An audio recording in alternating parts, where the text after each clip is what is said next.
soon as we got solar and our neighbor got solar, of course it started taking off, and I would say solar's made a big difference in how we think about energy use. Changing for climate. The first grid-connected solar photovoltaic system was installed in Edmonton in 1995. By 2010, there were only 15 solar PV systems in Edmonton. Since then, that number has exploded to more than 2,500. This is Heather. She's the executive director of Solar Alberta. Her interest in solar was first peaked back in 2016 when the province offered solar rebates as part of its climate plan. My husband and I said to our church community, hey, we should take advantage of this rebate opportunity and make sure we put solar on our church. So we started fundraising and managed to get that array up lickety-split. So there was lots of enthusiasm for it. And then it became much more personal for me about 2 years ago now. This experience led Heather and her husband to install solar on their home too. We were one of the first to get solar. The first two of us who moved into the neighborhood both got solar around the same time. As soon as we got solar and our neighbor got solar, of course it started taking off. I would say solar's made a big difference in how we think about energy use. So of course the most obvious is we like to run our appliances when the sun is shining if we can.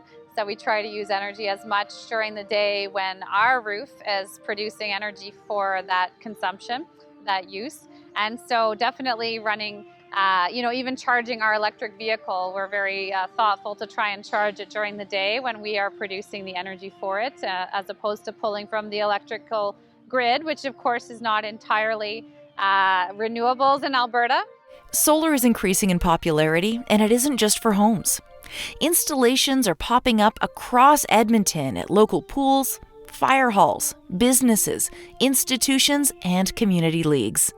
Well, solar is really taking off in Alberta. We have the second highest solar generating potential in the country, second only to Saskatchewan. So definitely where it's at when it comes to the power of the light. And of course, in Edmonton in particular, we're really a solar city here. The city of Edmonton has committed to its energy transition strategy and, of course, reducing our emissions from buildings and vehicles and industry are all part of that. The building piece in particular is a big part of that, where solar has an impact. And the way that solar can contribute to that, of course, is very meaningful. As a whole, the city is trying to get towards 10% of our electricity use from the city being generated by renewables locally. So of course that is a code for solar, because it's hard to generate much else at the local or household level. Prior to 2020, most of Alberta's solar capacity came from thousands of small solar systems installed on homes, businesses, and institutions. But that's changing fast. So in Alberta today, we have less than 1,000 megawatts of solar on the grid, which is not a large chunk of the grid and all the electricity we're using.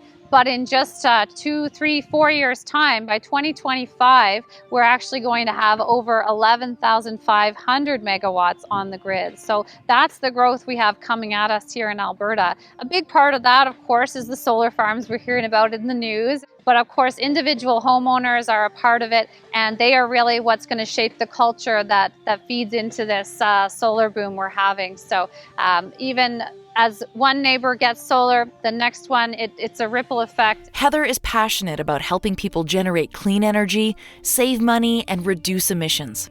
She says you too can get involved. A great way to start is just create a little list. Which roofs do I have influence over? Think about your community. Do you have a community league? Do you have in-laws? Do you have a brother with a home who has solar potential? Think about the roofs in your network and how you can help each of those rooftop owners access solar. So do they just need help meeting some installers? And even if you can't afford solar yourself yet, you can be a solar influencer. Changing for climate. To learn more about your rooftop solar potential and the associated financial and environmental benefits, visit changeforclimate.ca/solar.